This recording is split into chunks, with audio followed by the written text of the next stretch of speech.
Well, I got to give a shout out to a YouTube channel that I recently discovered. You know how YouTube basically, recommends, little shorts or videos to you?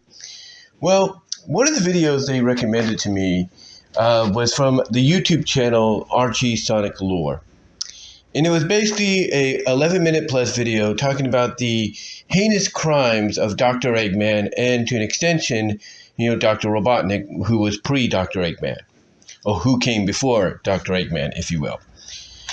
And it was a very interesting video touching upon a lot of the sillier, if not more serious and darker situations and crimes, things that Eggman and Robotnik before him had done. So I recommend checking that out.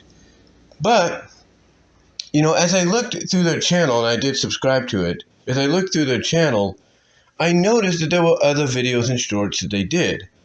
One of them was on Bunnie Rabbot and what would have been her crossover issue in Sonic Universe issue 96, part of the Freedom Fighters, I guess you could say Freedom Fighters team-up series, but basically where she would have teamed up with Blaze. Because the way it was going to work out is you were going to have Sonic with Antoine, Bunnie with Blaze, you were going to have Sally with Amy and Cream, and then I think you're going to have Tails with Rotor or something like that.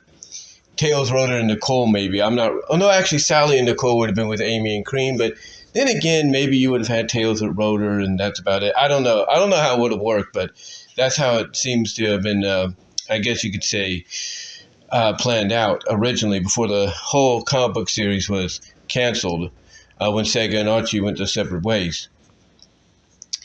But what's interesting about it, though, is what they said in this little short video when they talked about what would have been this team-up. And they talked about what the plot was and everything, how she was brought over there by Marina Raccoon to help Blaze basically repel this in-home invasion by this Null-like inspired character. Well, basically, that's what they would call it. This character was, well, actually not a Null-inspired, but Melpheus, like Melpheus, I think. Maleficus, like inspired character called Null, who's able to who's basically I guess you could say a goo creature, slime creature, very similar to Maleficus, and all that, can basically split themselves in multiple pieces and all that, and so on. Well, long story short, Bunnie does help Blaze repel Null and from the castle and everything by absorbing Null's powers. Yeah, she actually takes the powers on herself, and she kind of gets, even though it's a dark kind of dark-like power, she kind of gets her own super form, because of that, even though it's a dark super form, I should say, dark-powered super form, which, basically is going to kill her, because what Null is able to do in his form is absorb others and make them part of him. And he had done that to a guard who basically we get introduced to and basically gets killed by him in this issue. But anyway, Bunnie, like I said, she helps repel Null from the castle, absorbs her power. Blaze is able to cure her, of being infected of this dark power and everything, before it could absorb her and kill her and maybe cause Null to take over her body. Blaze ends up curing her and everything with her powers.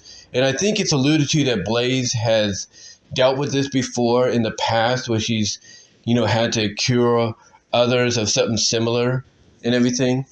So it's alluded to that, she's done it before. But what was interesting, though, is what they said at the end. And I had to look this up myself. I had to use my phone to look it up because my computer, for some reason, likes to, as I've mentioned before, likes to do little mini updates in the background. Heck, this morning when I turned my computer on, I basically woke it up from its standby mode and everything. It went into the Google browser went into non-responding, and the time was kind of stuck where it was.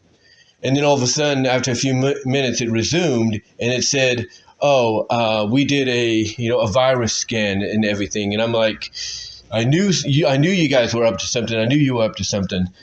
I mean, I just wish, computers, whether the Windows, Linux, or whatever, would just have these little notifications come up and say, hey, we're doing these updates right now in the background. Don't use your computer for at least a few minutes. Or, hey, we're doing virus updates or scans. Please don't use your computer.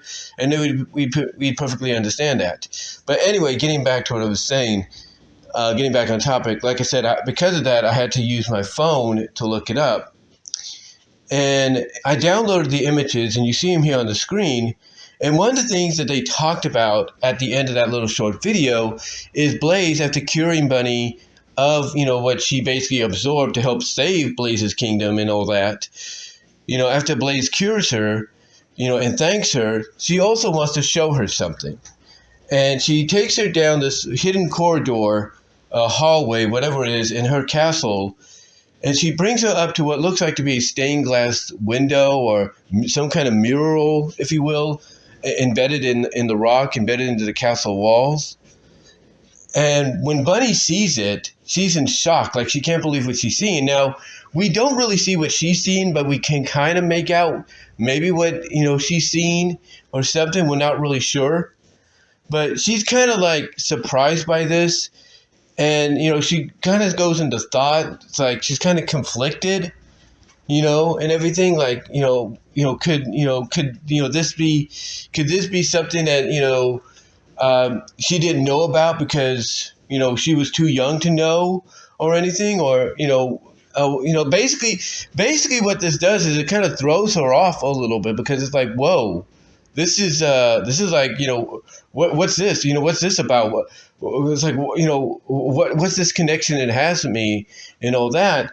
And unfortunately, we never got to find that out because, again, like I said, the book was canceled, and everything. The book was canceled.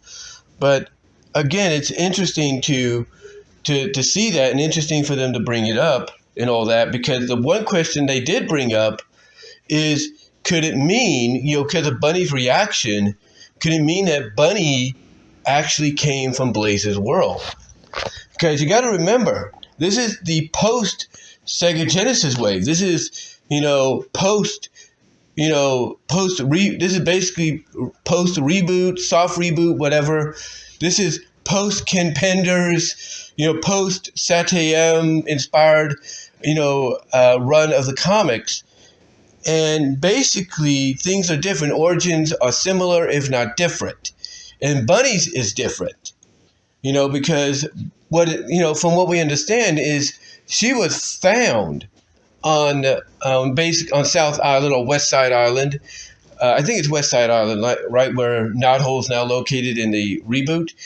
But she was found alone and everything, and she was taken in by Charles, Uncle Chuck, Sonic's Uncle Chuck, and Rosie. And basically also given, robotic limbs because I guess, she was injured. She was found injured and everything. But the question was, I'm sure a lot of people would wonder, if they're telling this kind of an origin story for Bunnie, is, basically where was her parents? Where was her parents in all this? Because, obviously it's alluded to the fact that the Freedom Fighters had parents. Sonic had parents. He has an uncle. He had to have parents. Antoine the same way. Rotor, same way. We see that obviously. And then of course Sally and all them, and Dulcie. Come on, Tails. We all know it's alluded to that they have parents either by them mentioning them or visually seeing the parents themselves. But with Bunnie, we never saw her parents. She was just found. So you have to wonder if maybe what Ian Flynn and his crew were, getting prepared to do, was probably in the main comic and maybe spinning it off into a Sonic Universe story, down the line, had the book not been canceled. You got to wonder if we were going to find out maybe, the fact that Bunnie, the reason she was found alone as a child was because she was teleported there from Blaze's world. Her family teleported her there for her own safety, maybe from, an invasion or an attack by Eggman Nega. You have to wonder. You have to wonder if that's what happened because, again, you look at those panels and Bunnie's reaction is like she's in shock, like she can't believe what she's seeing. And it's almost like, Blaze, she knows. It's like Blaze, again, here's the thing about these panels, that Adam Bryce Thomas did, and he did a great job. We don't have dialogue, unfortunately. The only person that knows what the dialogue would have been is Ian Flynn. So we don't have dialogue, but it's almost like Blaze kind of knows that Bunnie might be from her world, but is unsure. Maybe it's alluded to, and maybe we do find out that her and Bunnie were best friends when they were young kids. We don't know. So it's going to be really something to think about, as a fan, because it's not one of those what if scenarios of what could have been. And I would have loved, honestly, this is my honest opinion, I would love to get Ian Flynn's take on this. I would love for Ian Flynn to come out, because I know enough time has passed. I would love for Ian Flynn to come out and at least acknowledge. Hold on, guys. That's the phone ring. That's my mom. Hold on for a sec. Like I was saying, I would love to, find that out eventually, down the line, to see exactly, what he had planned and everything. So, yeah, I just thought I'd come out and talk about this real quickly, give you my thoughts on it. Let me know what your thoughts are, guys. How do you feel about it? Would you like to see an answer to it? Let me know down below. And until then, guys, I will talk to y'all later.